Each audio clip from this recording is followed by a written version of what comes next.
Hello and welcome back. We are here with no one else than Stefan Juinski. You see how I'm like, whoop whoop. How are you, Stefan? I'm doing great. How are you guys today? Doing pretty great. Hype Doing the pretty shit, dude. Hype the shit. yeah. Good. It's a Let's good get day. let's get right into it. We've got so much to talk about, and the big point of discussion here is our boy Centurion. Before we get into the actual update, I want to start from the beginning because that's just the way I am. Okay, I want to understand when we talk about the Centurion, this update that's coming to the players next week. Maybe you can give us a little bit of background, like from the get-go, what did you guys try to accomplish, when setting out for I want to call it maybe a rework slash update for this character. Yeah, totally. I mean, it's been a bit of a journey to get to this point for the Centurion. Basically, when we play this character on live, usually the kind of problems that we get into are we would like this character to feel powerful. It always kind of does when it's doing its thing. We'd like it to be able to do its thing a little bit more often. Um, At the same time, we don't like it to be quite a character who's like, I'm going parry fishing and I'm going to gank you into an interactive cutscene. So it's a matter of like, can we keep the good stuff? Can we neuter the bad stuff, basically? Gotcha. And so that being said, so that takes us maybe to our first testing grounds with Centurion. That was in season 3 of year 3. So that was for the Jormungandr, if I'm not mistaken. I'm a historical buff when it comes to the For Honor's history. But yeah, so can you take us through, the initial step of going into that testing grounds and what you guys were trying to accomplish then? Totally. Basically, it was a matter of like analyzing first what are the problems that this character has on live. When you look at Centurion on live, Centurion doesn't have a lot of 1v1 tools, for example. The late chain is 600 and 700 ms. Zone can't be feinted, so it's even a parry on hit, which is crazy. Quick grab doesn't force a reaction or really do anything, so the purpose is very mysterious at this point. Legion kick can't really kick somebody who's paying attention to you. And then in group fight scenarios, it's a different problem. It's this character is really good at ganking even through revenge, uh, the pins and so on. Even beat revenge armor, which is inconsistent with the rest of the rules. So it's got a very strange goal right now in either 1v1 or group fight games. So we're trying to like pull away um, that style and trying to fix some of those problems and give it a bit of a new role in the package while still maintaining the identity. That's the important part. So what we did in testing rounds, just to actually answer your question instead of just meander off to wherever I'm going, we tried a number of things. We saw that we got rid of like quick grab, for example, and we put jab in there. We made jab feintable, zone feintable, all kinds of stuff. This was really good because these pieces actually worked well. Um, the stuff that wasn't really working well is what players identified on the testing ground, which is cool. In their feedback, we'd see things like they could roll away from jab after a light hit, for example, for free with nothing Centurion could do. That sucks. Obviously, there shouldn't be 100% escape options for people. On the other side of the thing, even when it was working for the Centurion, we find that the opponent still found it annoying because even though there wasn't a cutscene in the testing grounds, the amount of times you got hit by the punch when it had stun property meant you had like flashbang in face, boom, boom, boom, constantly. So it's a matter of trying to adjust the number of these things. Other items were stuff like wall splat didn't give any real beneficial punish. So how do you get to your Eagle's Talon or whatever? And there are a number of bugs with things like Lion's Roar, Hairmake, and Haymaker, and so on. And the last thing they identified was like, hey, Legion Kick still is useless in this version. So basically, that's what came out of the testing ground feedback. Okay, well, and that I guess takes us into today, and what changes you guys made to address that feedback. So I guess you can go into the details of like, okay, now we've went through that initial phase of testing grounds. We've gotten the feedback. Next week, players will be playing something. Let's dive into those details. Totally, yeah, exactly. I mean, coming out of that testing ground, basically it was the amount of time to look at the feedback and figure out how do we adjust each of these things. So I guess let's hit it without further Let's ado, take a right? look. Let's take a look here. Cool. So sent, here we go.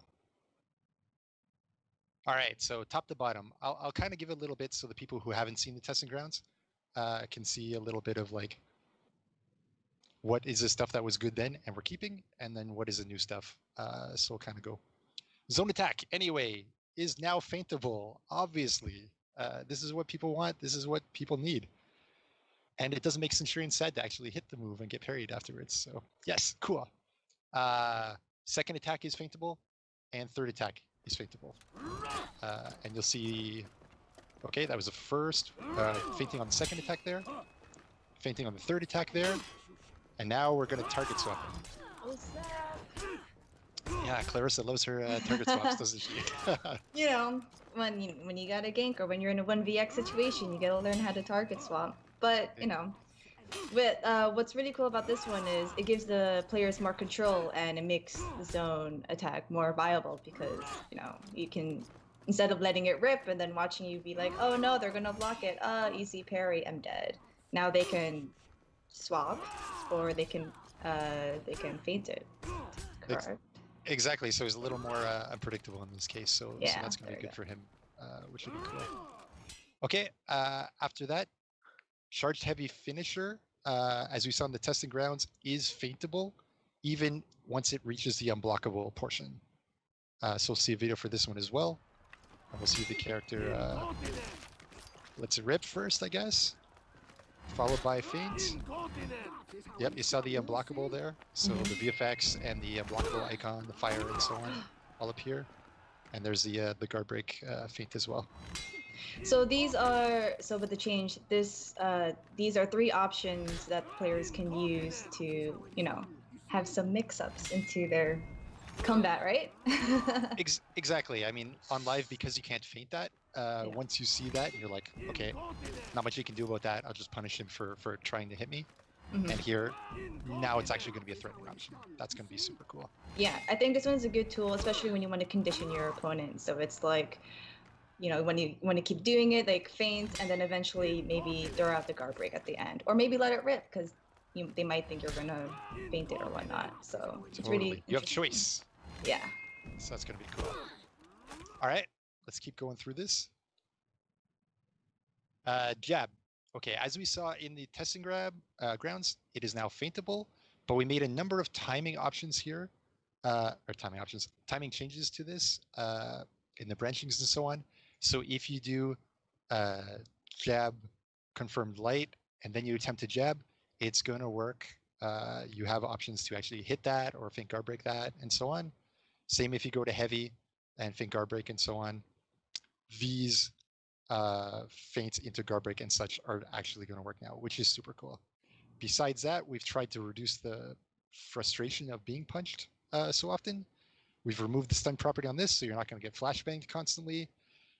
Jab is also target swappable as you're charging it for Clarissa, wherever she is over here, personally. Yeah. Great point. And we added, that's a great point. And we added an uninterruptible stance just before the hit, similar to, say, Warden's shoulder bash. Let's keep going through a little bit. Light attacks. Okay, so second light attack used to be 600 ms. Third light attack used to be 700 ms. Can anyone imagine what this attack actually looks like on live? I know I can't. So we've made it 500 here. And now you can see it. Probably for the first time in a year or 2 years, which would be cool. So hopefully trying to bring this to parity with everybody else. And just give you a few more options after getting a confirmed jab, or for confirmed light on something. Cool. So let's put it all together there. On the next one, we've removed quick throw entirely. So again, quick throw threatens the guard break. However, the other options that this character has are light or heavy or whatever, right? So if you know that, you know you don't have to dodge anything after you get hit by something. You can just stare, try to block the light, and if he does a quick throw, you just tech it.